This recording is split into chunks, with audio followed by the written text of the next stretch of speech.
The listing looks normal at first glance. 3 bedrooms, 2 bathrooms, a small backyard, nothing fancy. Then you see the price, $500,000. And something feels off, because this house used to be the kind of place a regular family could actually buy. What makes this scary isn't that the house is expensive. It's that almost everyone you know has quietly accepted that this price is normal, even though the math says it isn't.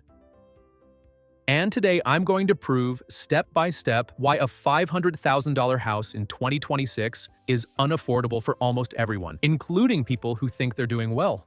This isn't about vibes or opinions. This is just mechanics.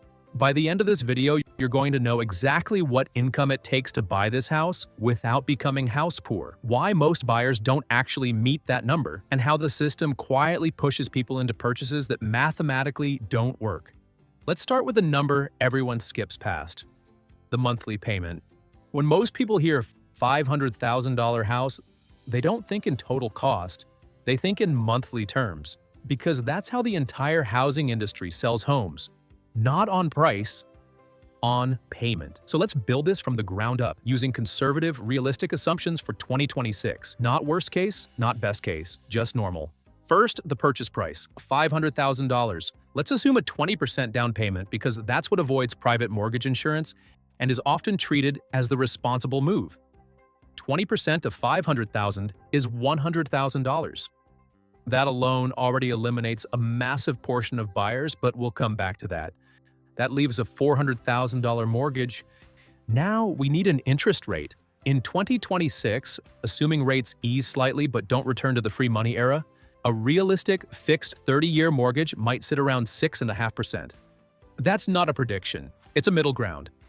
At 6.5% on a $400,000 loan over 30 years, the principal and interest payment comes out to roughly $2,500 per month.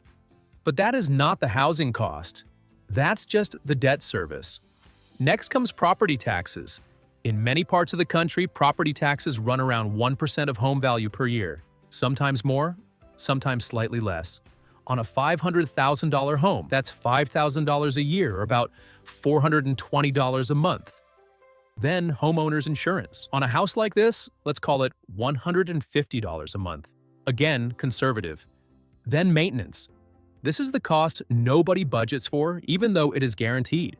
Roofs wear out, water heaters fail, HVAC systems die. A common rule of thumb is 1% of home value per year. That's another $5,000 a year, or $420 a month. Now add it all together.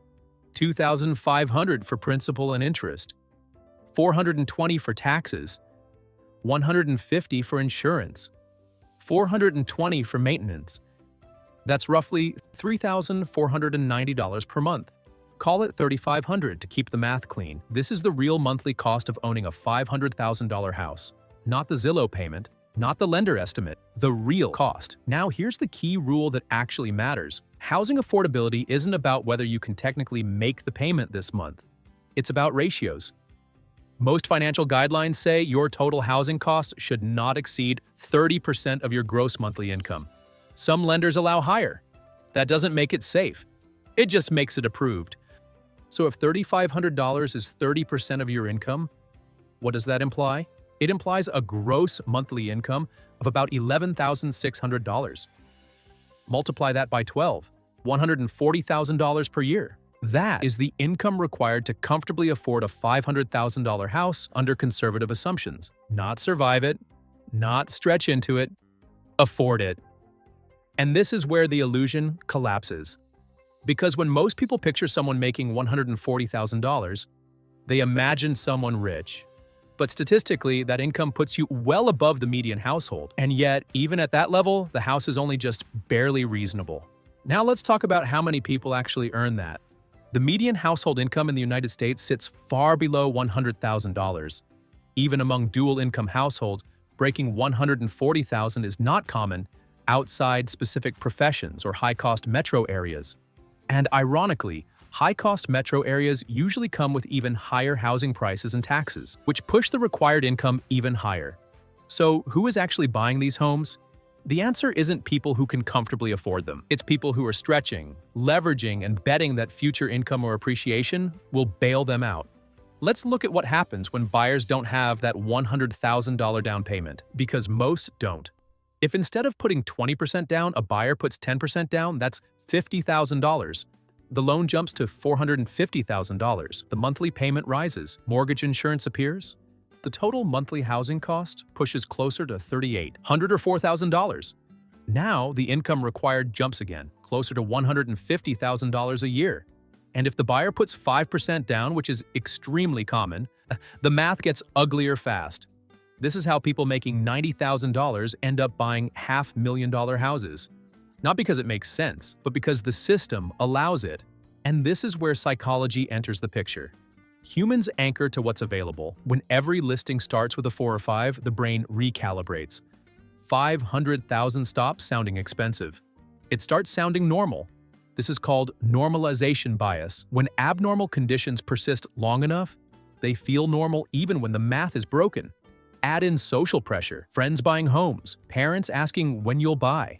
The idea that renting is wasting money, and suddenly the decision stops being analytical and becomes emotional. Now let's talk about the down payment itself, because this is another silent filter. Saving $100,000 requires either time, unusually high income, help from family, or a previous housing win. For someone earning $80,000 a year, saving $100,000 after taxes while also paying rent can easily take a decade or more. That means many first-time buyers simply cannot meet the down payment requirement without sacrificing emergency funds or retirement savings. And that introduces fragility. Because the moment something goes wrong, job loss, medical expense, unexpected repair, the house becomes a trap instead of an asset. Now zoom out one level. Why does this matter systemically? Because housing affordability isn't just about individual choices, it's about incentives.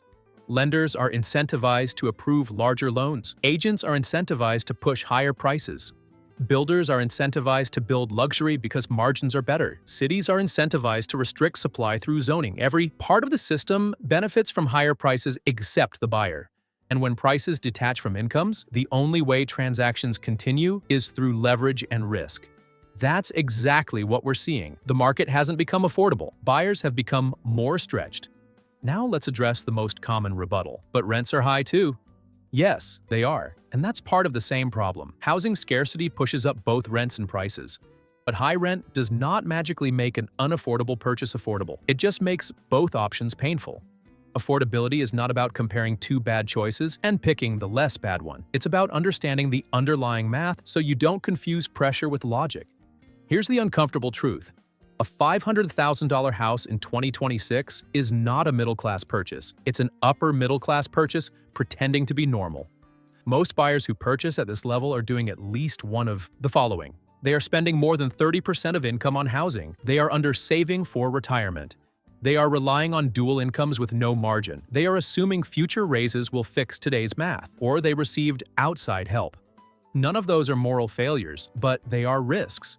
And the reason this feels so jarring is because our mental model of housing hasn't caught up to reality. We still think of homes as stable, attainable milestones, but the numbers say something very different. So who can actually afford a $500,000 house in 2026? Households earning $140,000 to $150,000 a year. With significant savings, with stable income, with tolerance for maintenance and long-term commitment, that's a much smaller group than the market pretends. And if you're outside that group, the takeaway isn't despair, it's clarity. Because once you see the math clearly,